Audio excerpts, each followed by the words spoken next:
안녕하세요.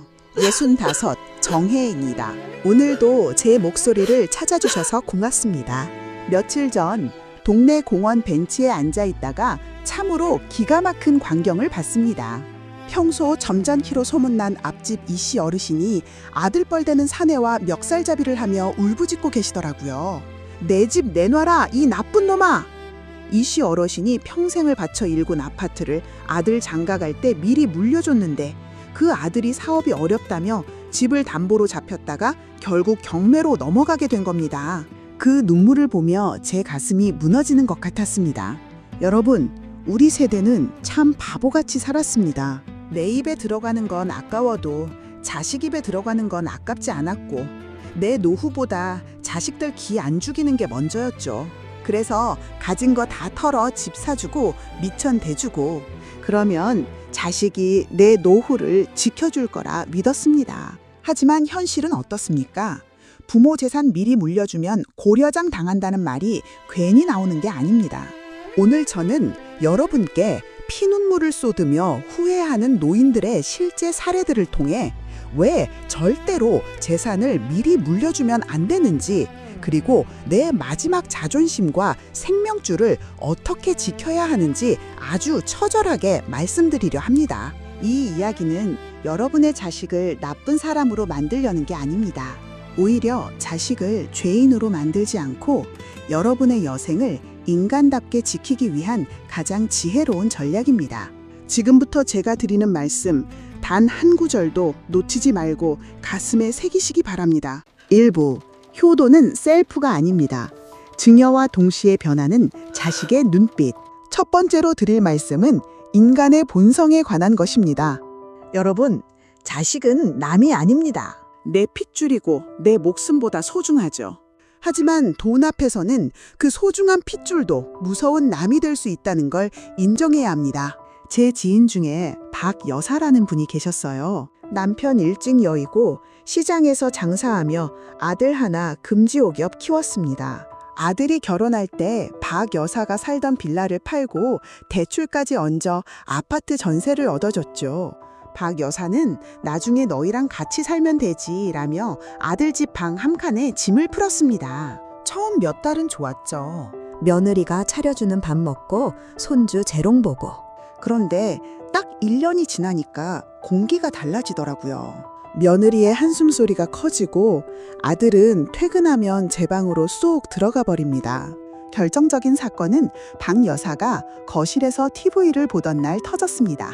방 안에서 아들 내외가 싸우는 소리가 들렸는데 며느리가 이러더군요. 당신 어머니 언제까지 여기 계실 거야? 우리 애 방도 좁은데 이럴 거면 집 해줬다고 유세 부리지 말라 그래. 그 말을 듣는 순간 박 여사는 심장이 멈추는 것 같았답니다. 내가 평생을 바쳐 해준 집인데 이제는 내가 눈치 보이는 식객이 된 거죠. 여러분, 재산은 권력입니다. 슬프지만 노년의 권력은 통장 잔고에서 나옵니다. 자식에게 재산을 물려주는 순간 부모와 자식의 위치는 역전됩니다. 돈을 쥔 자식이 갑이 되고 빈털터리가 된 부모는 을이 됩니다. 우리 자식은 절대 안 그래요 라고 장담하지 마세요. 자식이 나빠서가 아니라 상황이 사람을 그렇게 만듭니다. 내 손에 떡을 쥐고 있어야 자식이 한 번이라도 더 찾아오고 며느리가 한 번이라도 더 전화하는 게 이 세상의 이치입니다. 2부, 내 무덤을 내가 파는 격, 사업 자금이라는 늪. 두 번째 사례는 더 참혹합니다. 바로 자식의 사업 자금을 대주는 경우입니다. 여러분, 사업이라는 건 열의 9은 망합니다. 그게 세상 이치예요. 그런데 자식들은 꼭 자기가 그 하나의 성공 사례가 될 거라 믿습니다.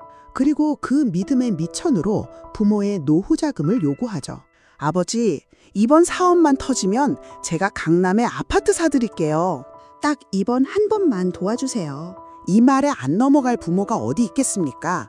퇴직금 털고 살던 집 담보 잡혀서 아들 사업 미천 내줍니다.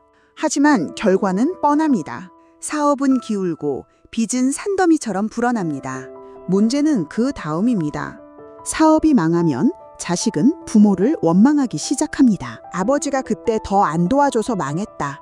왜 하필 그때 돈을 줬냐며 말도 안 되는 소리를 하죠. 제가 본 김씨 아저씨는 아들 사업 도와주려다 70 넘은 나이에 아파트 경비 일을 시작하셨습니다. 아들은 사업 망하고 잠적했고 아저씨는 아내와 함께 지하 단칸방으로 이사하셨죠. 그 아저씨가 술 한잔하고 제게 그러더군요. 정혜 씨, 내가 자식을 도운 게 아니라 자식 인생도 망치고 내 인생도 망쳤어. 차라리 그때 매정하게 거절했으면 아들도 다른 길 찾고 우리 노부부도 편안했을 텐데. 여러분, 자식에게 고기를 잡아다 주지 마세요. 굶어 죽을 정도가 아니라면 스스로 일어나게 두어야 합니다. 부모의 노후 자금은 최후의 보루입니다. 이 보루가 무너지면 부모는 자식에게 짐이 되고 자식은 그 짐을 견디다 못해 부모를 원망하며 멀어집니다. 자식을 진정으로 사랑한다면 절대로 당신의 생명줄을 내어주지 마세요. 그게 서로가 사는 길입니다. 3부, 효도 계약서 종이 조각에 불과합니다. 법도 이기지 못한 혈연의 배신. 세 번째는 요즘 유행하는 효도 계약서 이야기입니다. 재산을 물려주되 나를 부양하지 않으면 다시 뺏겠다는 계약서를 쓰고 증여하는 노인들이 늘고 있죠. 하지만 여러분, 법원에 가보세요. 부모가 자식을 상대로 재산 반환 소송을 하는 게 얼마나 지옥 같은 일인지 아십니까? 소송 비용도 비용이지만 법정에서 내 아들, 내 딸이 부모가 치매 기운이 있어서 억지로 쓴 거다. 내가 해준 게 얼마인데 이제 와서 이러냐며 거짓말하는 걸 듣고 있어야 합니다. 대법원 판결까지 가서 재산을 돌려받는다 쳐도 이미 그 자식과의 관계는 산산조각이 난 뒤입니다. 남은 건 법적 승리가 아니라 찢겨나간 마음뿐이죠. 돈을 주고 나면 끝입니다. 그 돈이 어떻게 쓰이는지, 자식이 나를 어떻게 대하는지 컨트롤할 수 있다고 믿지 마세요. 돈은 주는 순간 내 손을 떠난 겁니다. 증여가 아니라 상속으로 가야 합니다. 내가 죽고 나서 가져가게 해야지. 살아생전에 주는 건 내 수의, 소의를 미리 자식에게 입혀주는 꼴입니다. 4부, 내 약값보다 손주 학원비가 먼저인 자식들. 우선순위의 비극.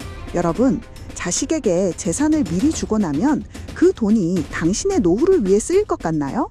천만의 말씀입니다. 그 돈은 당신의 병원비나 약값으로 쓰이기 전에 손주들의 영어 유치원비나 자식들의 세차 할부금으로 먼저 빠져나갑니다.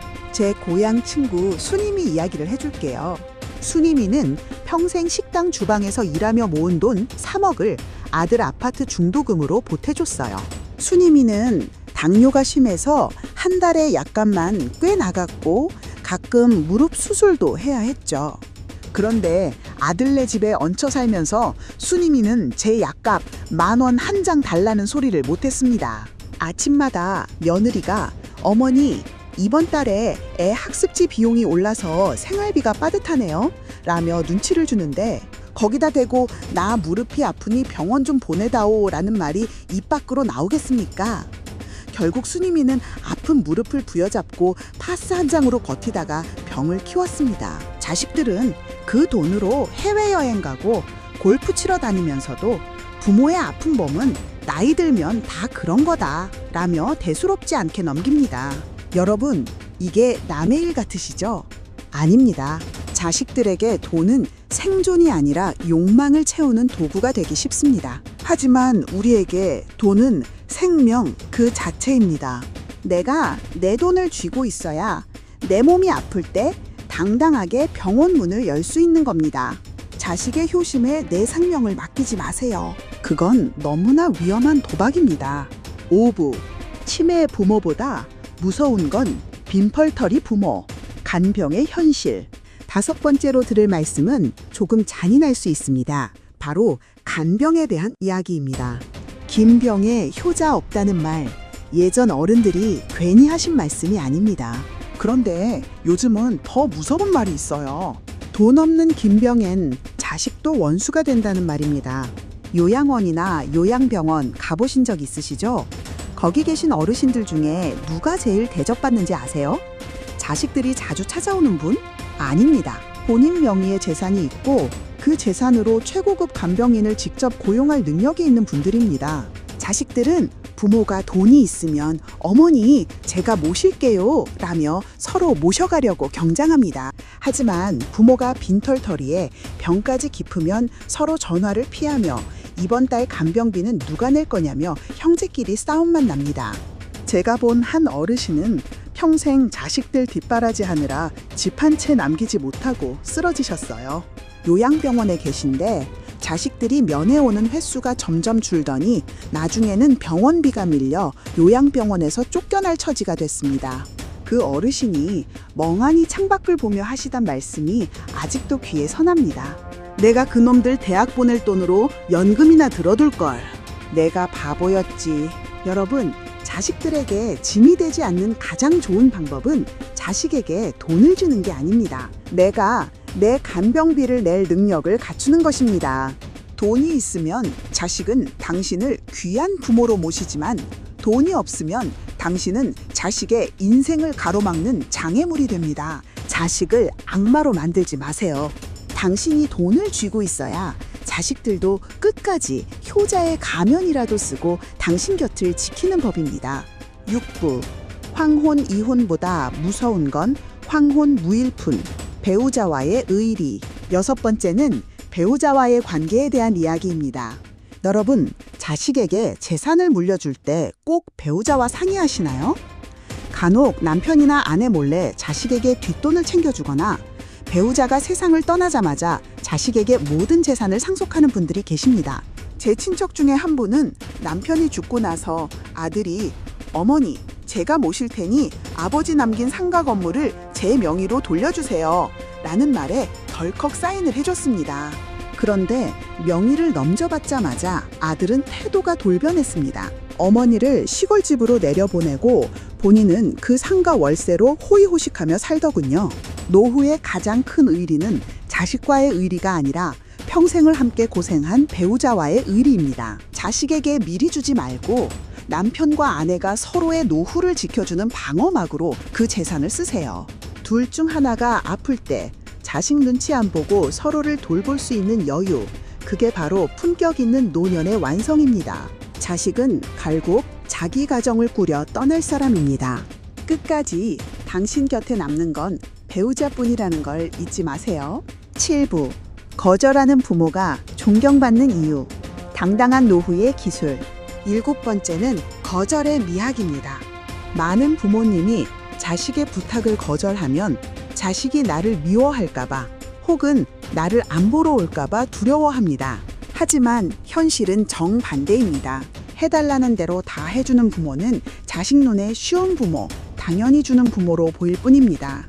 오히려 당당하게 미안하지만 이건 내 돈이다. 너희는 너희 힘으로 살아라 라고 거절하는 부모를 자식들은 더 어려워하고 존경합니다. 그런 부모는 자기 주관이 뚜렷하고 인생을 스스로 책임지는 멋진 어른으로 보이기 때문이죠. 여러분, 자식에게 안 된다고 말하는 연습을 하세요. 처음엔 서운해하겠죠. 하지만 시간이 지나면 자식들은 깨닫게 됩니다. 우리 부모님은 참 단단한 분이시구나. 나도 부모님처럼 스스로 제 앞가림을 해야겠구나. 그렇게 자립심을 키워주는 것이 당신이 줄 수 있는 가장 큰 유산입니다. 돈을 주는 건 독을 주는 것이고 거절을 주는 건 약을 주는 것입니다. 결론, 마지막 조각을 남겨두는 지혜. 이제 긴 이야기를 마무리하려 합니다. 여러분, 퍼즐 게임을 해보셨나요? 수천 개의 조각을 다 맞춰도 마지막 한 조각이 없으면 그림은 완성되지 않습니다. 당신의 인생이라는 퍼즐에서 그 마지막 조각은 바로 재산입니다. 그 마지막 조각을 자식에게 너무 일찍 건네주지 마세요. 당신이 그 조각을 쥐고 있어야 인생이라는 그림의 완성권을 당신이 갖게 됩니다. 자식들이 당신의 집을 방문할 때 그들이 당신의 안색을 살피고 정성껏 음식을 차려오는 이유가 오직 당신의 돈 때문만은 아니길 바랍니다. 하지만 그 돈이 당신을 지켜주는 든든한 성벽이 된다는 사실 또한 부정하지 마세요. 자식을 사랑하시나요? 그렇다면 그들을 배신의 유혹으로부터 지켜주세요. 그들이 부모의 재산을 탐내는 괴물이 되지 않도록 당신이 끝까지 지갑을 닫고 계세요. 그리고 그 돈으로 오늘 하루를 행복하게 사세요. 맛있는 것 드시고 예쁜 옷 입으시고 친구들과 웃으며 떠드세요. 당신의 얼굴에 웃음꽃이 피어야 자식들도 당신을 보러 오는 길이 즐겁습니다. 피눈물 흘리며 후회하는 노인들의 실화는 지금 이 순간에도 어디선가 일어나고 있습니다. 하지만 이 영상을 보신 여러분은 결코 그 대열에 합류하지 않으실 거라 믿습니다.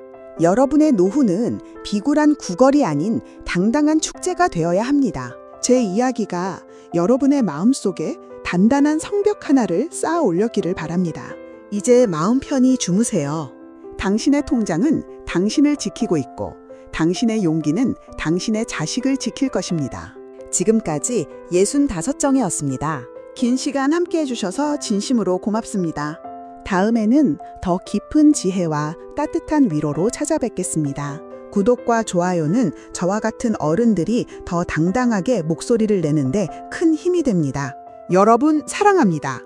그리고 응원합니다.